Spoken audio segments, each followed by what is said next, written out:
And Andy, why don't you take the floor? Sure. Yeah. And DK, if you can get going with the recording here any second. Already done. Awesome. Everybody, welcome back to the Wicked Smart webinar. If you have not been here before, this is where we bring experts and resources from all across the Midwest to share tips and tricks for the local business owners that we service and that we help and that we serve as guides to help grow your businesses and impact your communities and keep on helping in any way we can. So the Wicked Smart webinar started back in March, and we've been running every other week since then. And this week we are talking about 5-star customer service, how to create clients, not just customers. And today we're bringing in 2 internal experts, both Greg Pacelli and Kim DiGiovanni. Sorry. DiGiovanni. Yep. DiGiovanni. Yeah. DiGiovanni. Yep. I had too much caffeine today. I'm all jittery. So, so they're going to be talking and bring their years of, I think they have almost 3 decades of experience between the 2 of them, and talk about how to create 5-star customer service. And this is going to be recorded. If you do have questions, there's a little section on the bottom where you can type it in, or you can raise your hand, and you can either use your mic or use the chat box to be able to type it in. We will send these slides out, and you'll have a link to the recording at the end. So with that, I'll introduce and Kim and Greg and let them kind of continue the show from now on until about 2:15. Great, thanks, Andy. Yeah, so I've been in the media business and with stations in Rockford for 20 years. And the one thing I can say that has really always been true is that great customer service and culture always succeeds every single time. It's really what makes your business stand out and makes people want to work with you. So, you know, it's if you want to go to the next slide, Greg. I saw this come up, and I like Vince Lombardi. I have no idea in the context, but I like him, so I used it. And it's true. You know, it takes months to find a customer, but sadly only seconds to lose one. So today, Greg and I are going to just share with you some of the things we've implemented, not only in our own businesses, but with our local business partners here to make them not only stand out, but to make their business more profitable, and just really give them a better grasp on how to really, you know, take share of the current market and grow. So one of the first things, and when Greg and I started talking about this, was to really kind of step outside your box. And today, you know, you're running a business, or, you know, whatever your role is there, you're in it every day. And so as we go through this, I want you to be able to kind of step outside and take a look, because one of the hardest things is to understand that sometimes your expectations aren't the customer's expectations. They might be, you know, you're really proud of a quality service. They want speed. They want no gimmicks, your best price. You think, I should do a sale, more people will come in. You know, you want to have this very personal experience with them and talk to them, get to know them. They want to be able to click a button and pick it up maybe. So it's really important that you look at your business, because we're in such different times, and the customer journey on how they interact with you, your business, your employees is so different today than it was even 6 months ago. So what we like to do is we like to talk about our customer journey. And if you want to go to that slide, Greg, you know, all of your efforts from, you know, marketing to the things you do in the community, all these help people find your business, from the awareness, how they find you, you know, the research, everything that you do is a step in converting them to be one of your long-term customers. Unfortunately, if you don't have good reviews, if you're not easy to find, or, you know, really if you don't have reviews at all, it could really take that potential customer and turn them to your competitors. So we want to talk a little bit about how important, you know, your culture is, how you empower your employees, where you are, you know, and can be found with each customer's journey, and kind of what we can do to implement some things. Hopefully you'll leave here today with some things you can kind of look at your business and question to say, how can I be better? Well, and to kind of dovetail on that, Kim, Andy talked about the customer journey. He's talked about it a few times on some of these Wicked Smart webinars. And what really always hits me is that the conversation anymore when we're working with our clients, the conversation starts with reputation. We've been operating for years as our company at Midwest Family in the awareness and findability stage. But while we are working with our clients, we need to have that conversation more about research. What are people doing out there? How are they seeing you? What's going on with your reviews? And what we find is that a lot of businesses aren't paying as much attention to their reviews as they should. And the voice that they should have out on the internet, it doesn't exist. And when that voice doesn't exist anymore, that makes the purchase area and the experience area of the customer journey very, very hard to achieve. And it actually makes it easier for competitors to get in and do something with that. So as we look at what it means to provide great customer service, again, this is where the conversation has began, or it begins now. It begins with, what are your reviews and how are you handling those reviews? So. Hey, Greg. Yes. So I was listening to a book on Audible today called Contagious by Jonah Berger, and he had talked about how only 7% of human interaction and human conversation happens on social media. Mm-hmm.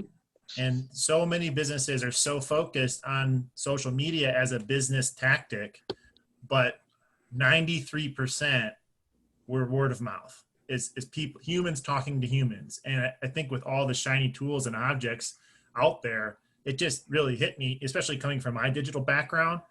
It was like, wow. And I think that's why I was so excited about you guys' topic today, because sometimes things used to work so well that you forget to do them anymore. So we have a client in Springfield, a large appliance retailer in Springfield, and they have gotten the awareness and findability side of their marketing down to a T. But what we've jumped in and started working with them on is the review side. There was some confusion going on because the brand was strong. Brand awareness was really, really strong, but they were getting reviews out there that they weren't touching. What the customers were seeing out on the internet and what potential customers were seeing did not match what the company actually stood for. So we needed to jump in and help them address that. And their customer service, their 5-star, their Ritz-Carlton customer service, when you're in the store, it is there. But a couple people messed with that. And now we need to make sure that we get it right. So.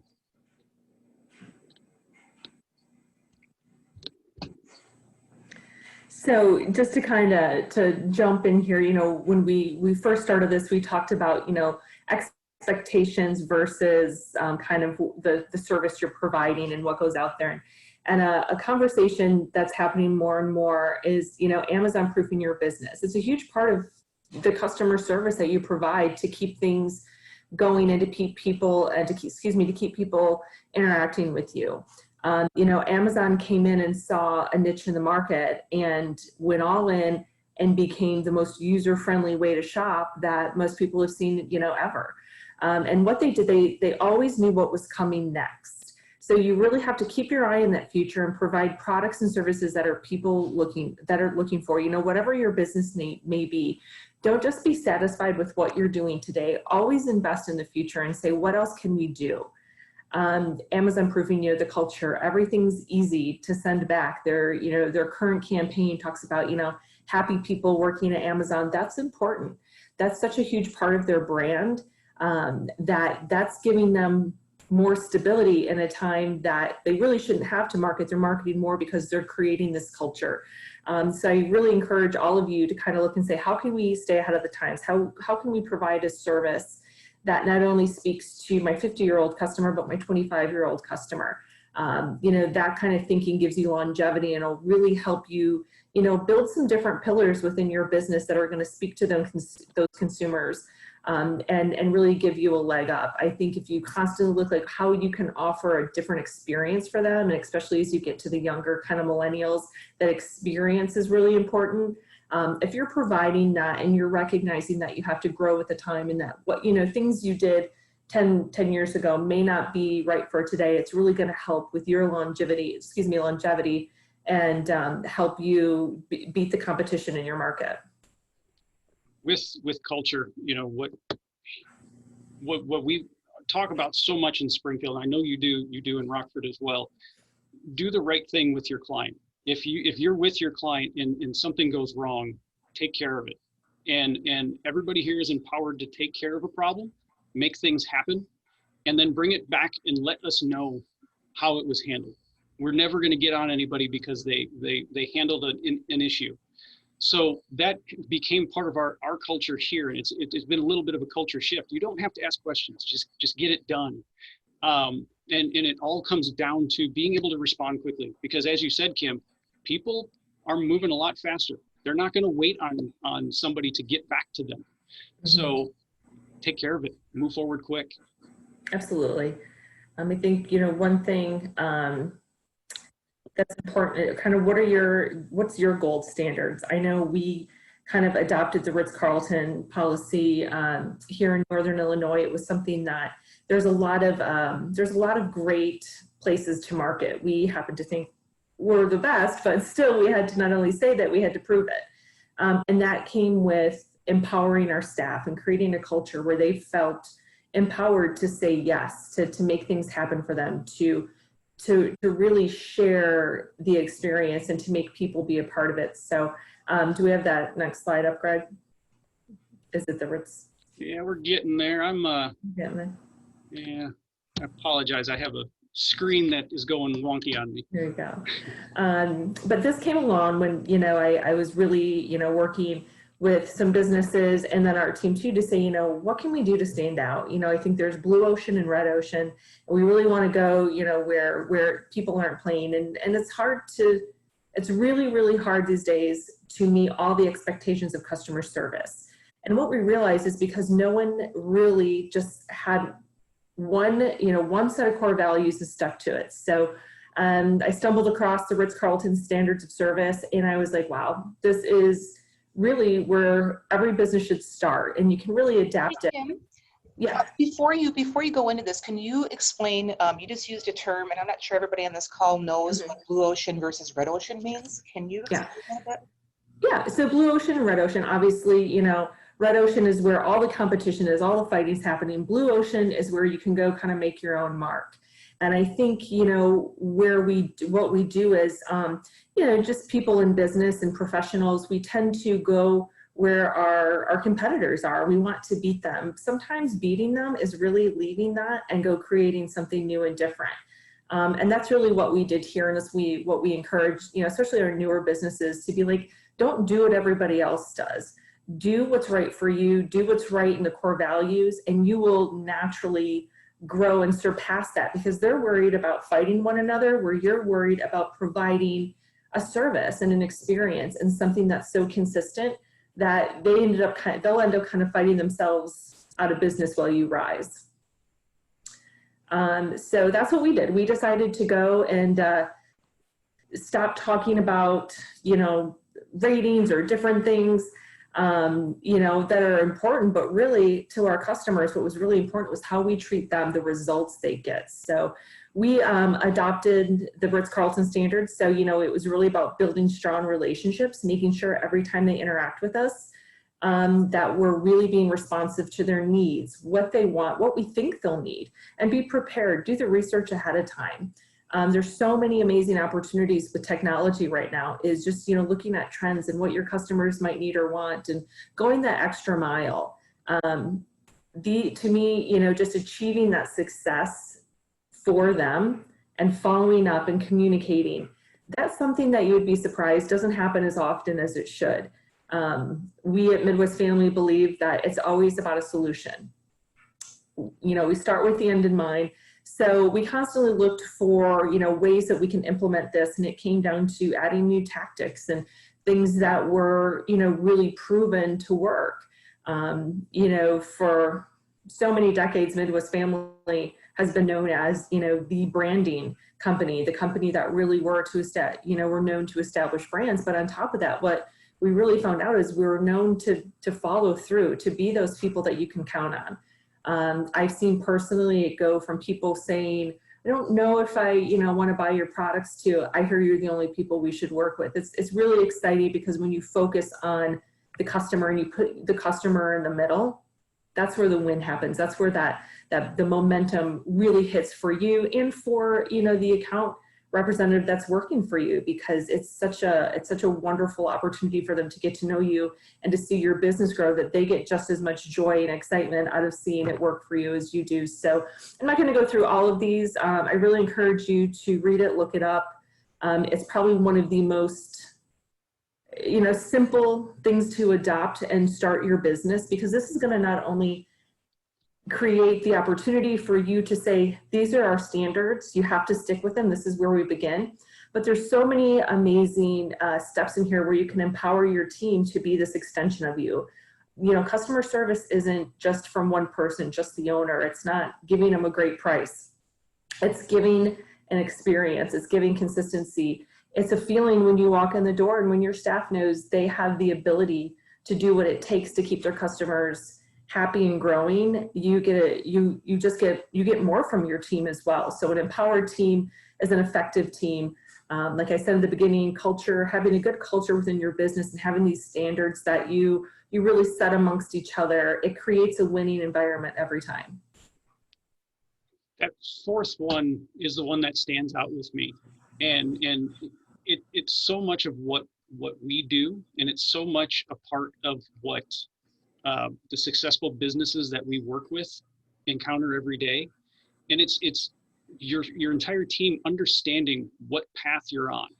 And nobody has a question of what direction are we going? What are we going to do? How are we going to get there? They know. And in that fourth point there, creating the Ritz-Carlton mystique, that kind of goes back to what you were just talking about, Kim, of instead of us having to go out and really pound pavement and try to find people to work with, the referral sources start coming through because you're doing it right. And when you're getting it right, it is transparent that you've gotten it right. So these are the first 5. Here are the next group of 6 or so, 7, I guess. The other point that really stands out to me here is the 9th point of planning. I understand the planning of the work that affects me. I know my role. That again goes back to, I understand what path I'm on. If your entire crew, if your entire staff understands what direction you're going and why you're going there and what the end goal is, you can't get it wrong, because they're empowered to treat. Sorry guys. They're empowered to treat customers the way that they're supposed to be treated and take care of issues if issues arise, but also surprise and delight clients. You know, customer service isn't always about just having to take care of problems. It's about being in front of people, having a glass of wine with them, or just wrapping your arms around them when they don't expect you to come in and have a conversation with them. Sending out thank you notes, just little things like that. All of these little touch points that have nothing to do with a problem. That way, when a problem arises, it's not a problem. It's just a conversation that you have to have. That's my 2 cents. With that, I'm going to kind of roll into this fun one. And I say this is a fun one because this is actually part of, guys, I apologize. I'm really having a hard time. I have a touch screen, and for some reason, it keeps going up and touching the top of the screen, and I'm not moving it. So it keeps hopping around on me. But the grandma rule here is part of the core values of 2 Men in a Truck. And 2 Men in a Truck is a very, very dear client of mine. I've been with the franchise when it came into Central Illinois from the beginning.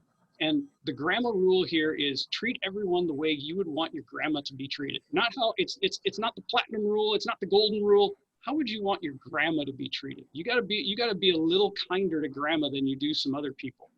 But these guys have built their whole business around this. And this is a moving company, right? So everything comes back to the grandma rule. Now, 2 Men in a Truck, I wanted to share their core values. These are their basic core values.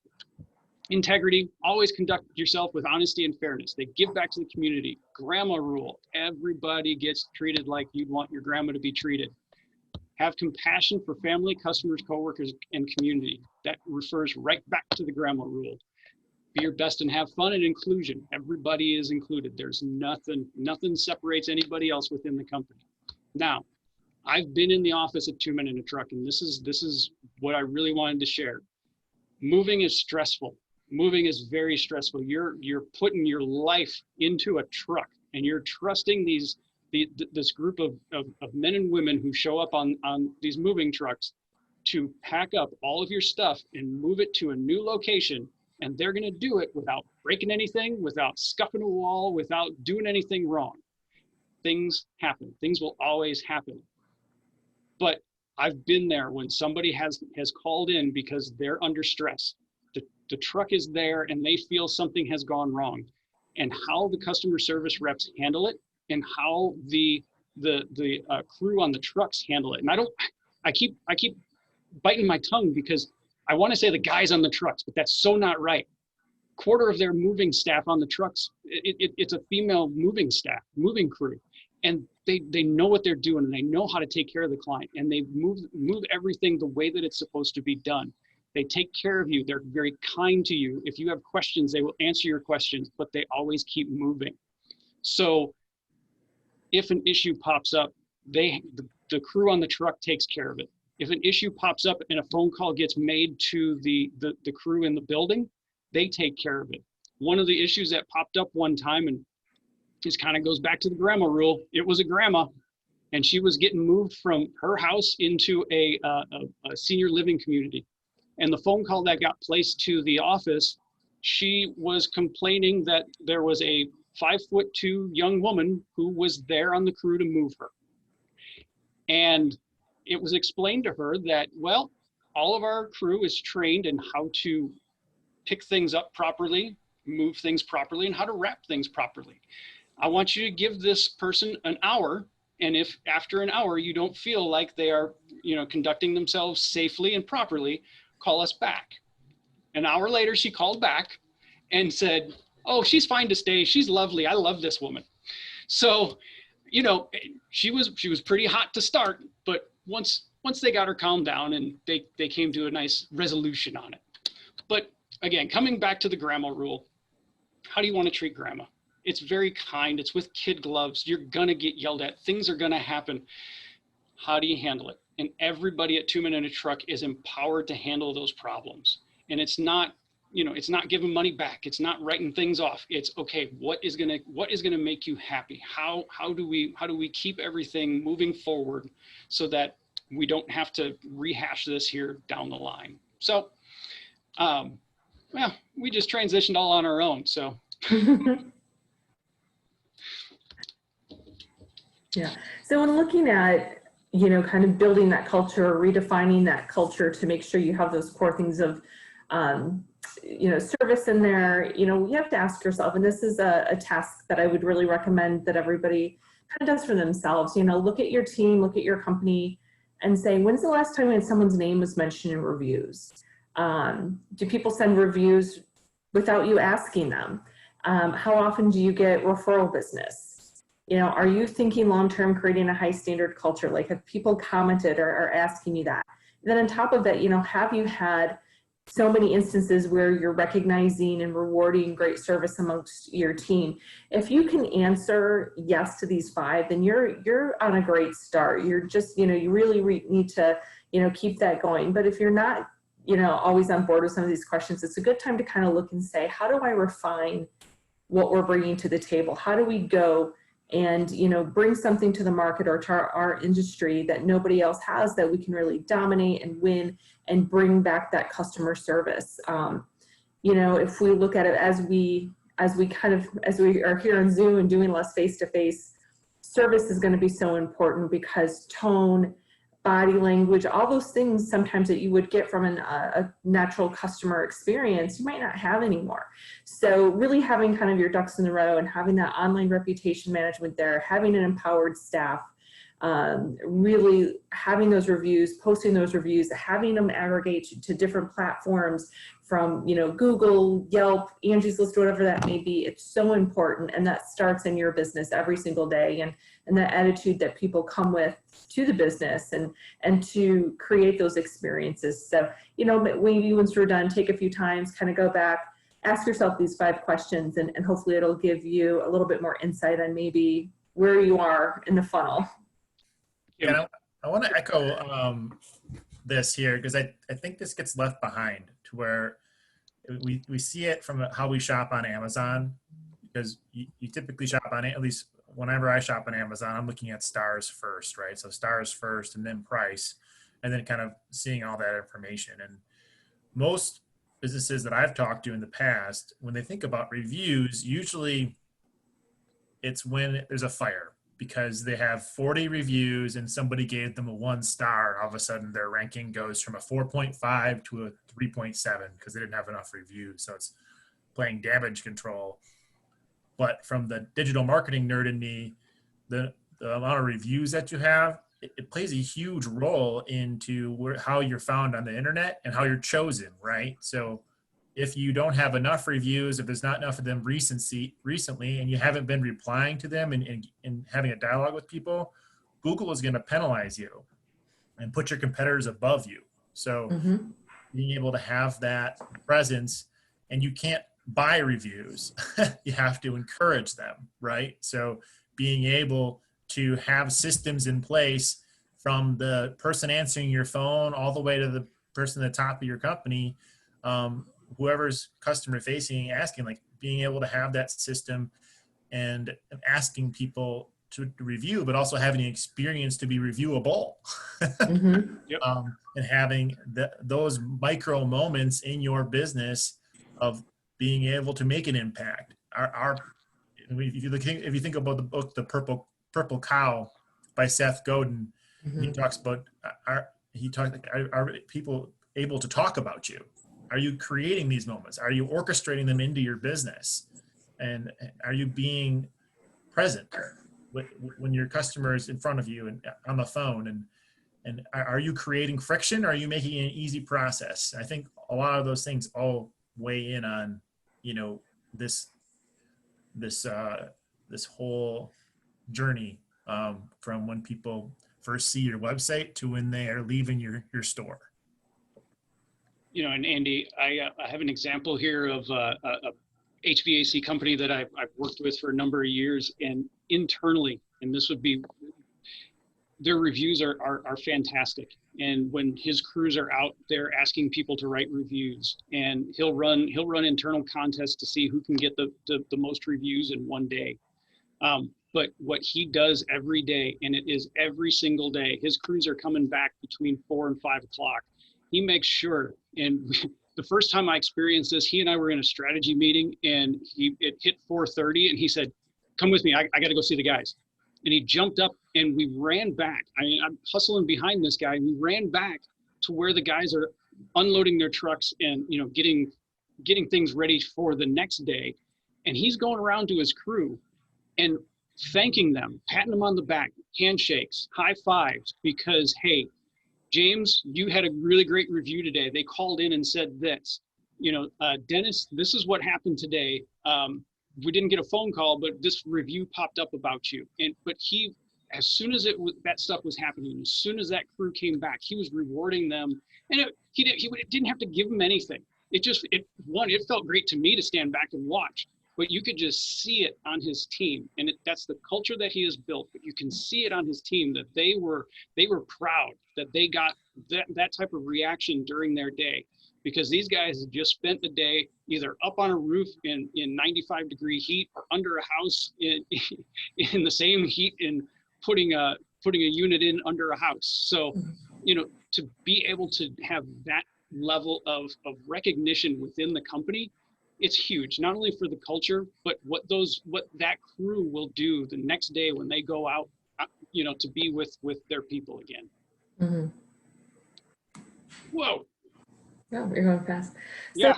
So, people doing reviews, I think, everybody, especially with, the popularity of social media, people love to share their opinion. That's really important. So I think, from a marketing tool, it's really important that you utilize that and you share that. Customer service used to be, I think growing up, I would hear somebody like, "Oh, they're great to me. They get me a deal. They do whatever." That's not real customer service. That's creating a culture of price shoppers and kind of people who are going to come kick the tires. when you go above and beyond and you provide this consistent base of an experience and feedback and support, I think you really start to see your business change. And I think we see more and more that, yes, we have the accessibility of Amazon, but people still want to buy local, and they want to buy from people they know and trust. And there's no better way to start building trust than obviously having a really good solid marketing plan, following through on all those, promises that you make in your marketing, have your employees carry that out, and then have that really come to life through online reviews.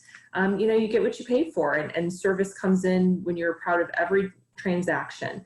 And once you start establishing that and you own that and your team owns that, you have a different kind of swagger to yourself, and you meet those challenges and you meet the problems head on in a better way. And people were like, well, that wasn't bad at all. They totally took care of that.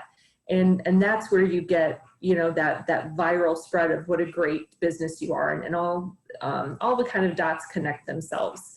There's a ton of tools out there. I mean, obviously you can go read your reviews, make sure your Google My Business page is up.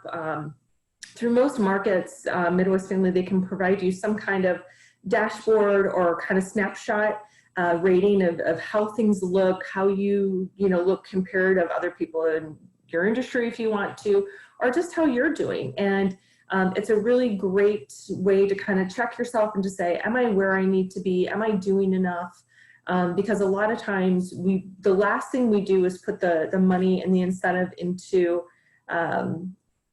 looking at these reviews, but really so many of your sales will come from that. And it's really something, as we talked about Amazon proofing your business, it's not a fad that's going to go away.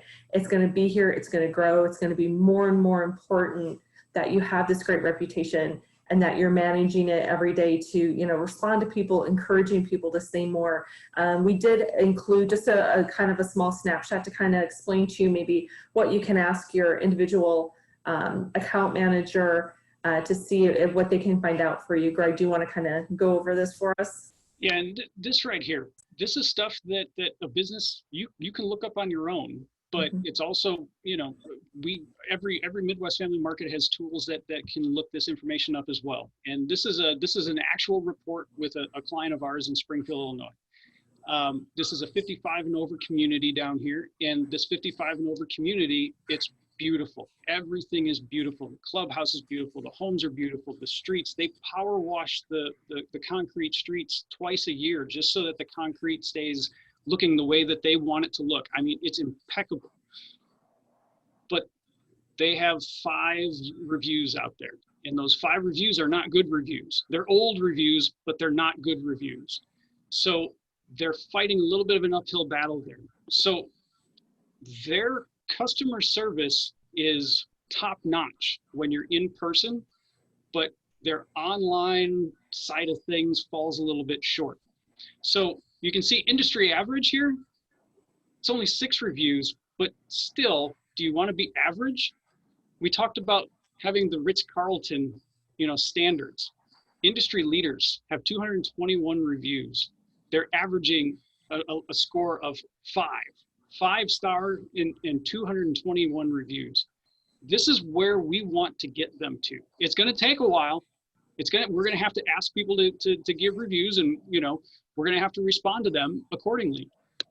But if you want to be the best in whatever industry you're in, pay attention to your online reviews and make sure that you're answering and effectively answering those reviews so that there's interaction.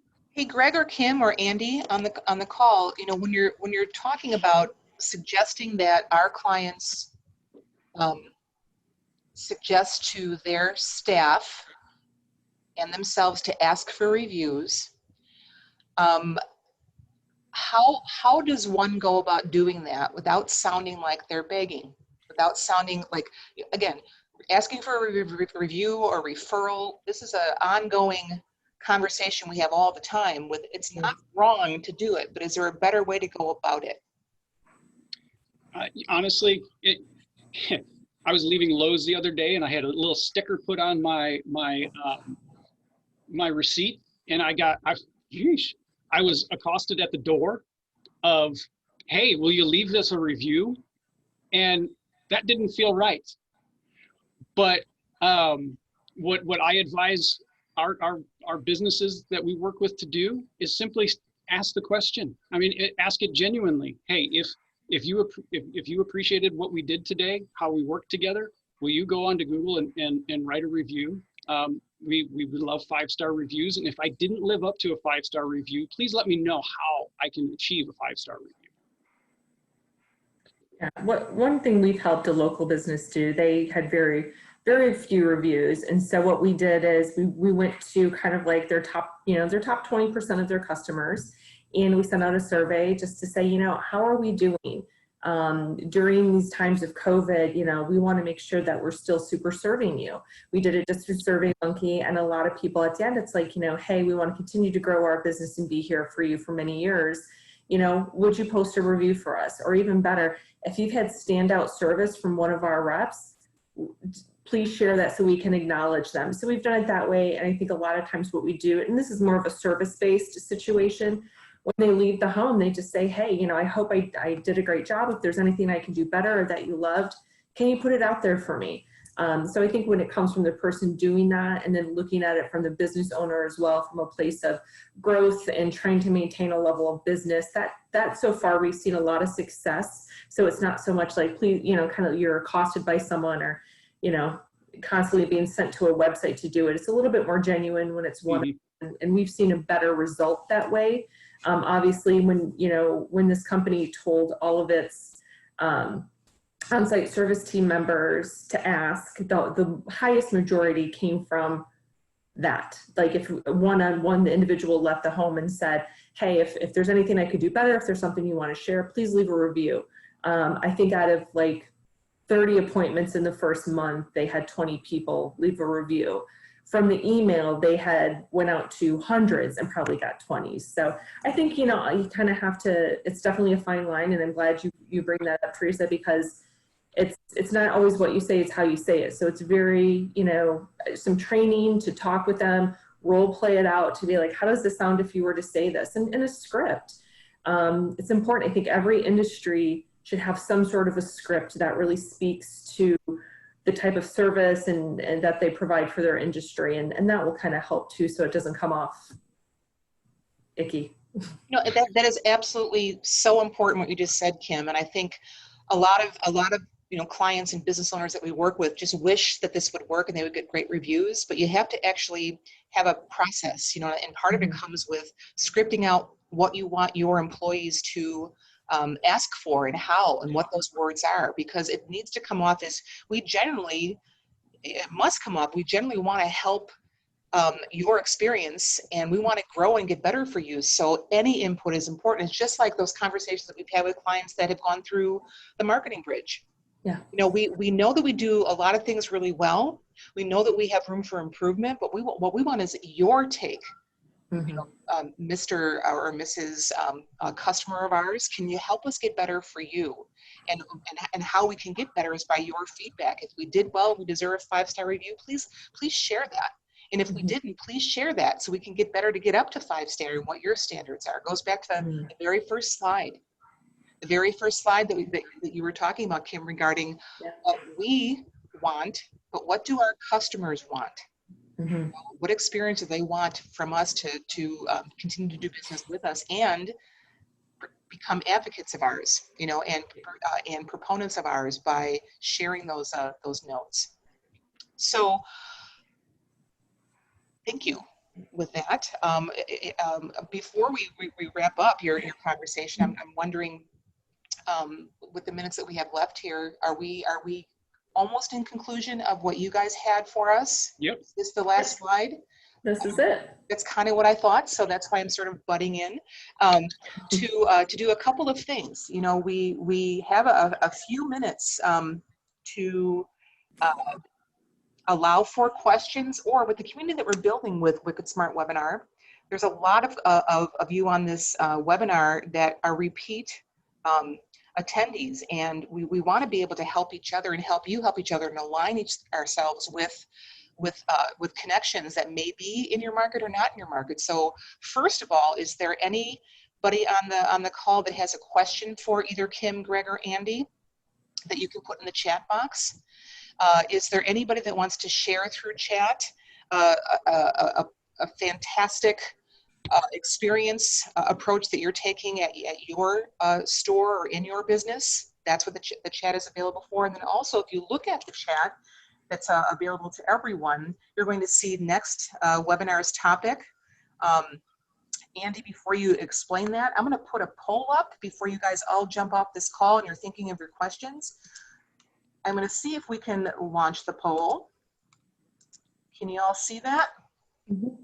Okay, Greg, why don't you stop your share? That might help even as well. And take a look at the questions here. I'm going to end the poll in about, I would say, 30 seconds. And then we'll look at the results of that while Andy is talking about next webinar. Yeah. So this week is, I think the TK hit it right in the head. We're talking about systems and processes, where I think that a lot of businesses get overwhelmed because they rely on kind of their brain to remember to ask people, hey, would you mind giving us a review? And how many people are going to do that without, you know, a lot of prompting, right? Where it's like, you know, you want more reviews, you don't want to beg for it. So how can you help circumvent that? So I think it actually segues pretty well into our next topic, to where we're bringing on John Wibben he's the CEO of Content Launch. The topic is email marketing might save your business. How to turn email addresses into long-term customers. And the questions that we're going to answer, or that John's going to answer, is what's the current state of your email list and what should you do about it? How do you increase the number of email addresses that you have and use them to increase sales? And how do you do email marketing the right way and not like the spammy way that nobody likes to be done too? So John is a two-time author. He's spoken at Content Marketing World, Content Marketing Conference, Online Marketing Summit, and about 15 other different conferences since 2008. So it's going to be a great topic on email marketing. Email marketing is something I'm super passionate about. So I'm excited about this topic here and being able to connect the dots between, like, okay, how can we use email marketing to build reviews? I mean, that could be part of your process, to where, you know, by just sending an email and having an email list, asking your list on occasion, hey, how are we doing? Can you please give us a review? And I'll leave you with one tip that I've seen a lot of success from when I was out talking to local businesses, is I would help them reach out to like their vendors and other businesses they do business with and have them give them reviews. So let's say you're a realtor. You can talk to your mortgage lender or other referral partners and saying, hey, since we send a lot of business back and forth, can you give me a review? Because the review doesn't necessarily have to come from a customer. Google doesn't know that, but being able to give that vendor's perspective of doing business with you could be valuable too. So you could knock out an extra 10 or 15 different reviews of people that do business with you. So there's also software that you can buy to automate this process. You can get it done through text message and email, all those different things. So there's a lot of options to be able to facilitate and grow this through technology and through refining your sales processes and your internal processes. So coming from the process nerd here. So the next Wicked Smart webinar is in 2 weeks from today. So that's the 17th at 1:30. So you will be able to send that information out in the next 24 hours. You'll be able to see the recording and have the slides, and you'll be able to register sometime before the end of business day tomorrow to reserve your spot. So TK, were there any questions? I just shared the poll results. So thank you for working closely with your Midwest Family rep. That seems to be the overwhelming response. Some of you did hear the marketing on the radio, so thank you for that. And again, to the panelists today with Greg and Kim, you guys rocked it. Thank you so much. Appreciate your expertise. Thanks, Andy, for facilitating. And we will see the rest of you in 2 weeks for content marketing. Thanks, everyone. Thank you.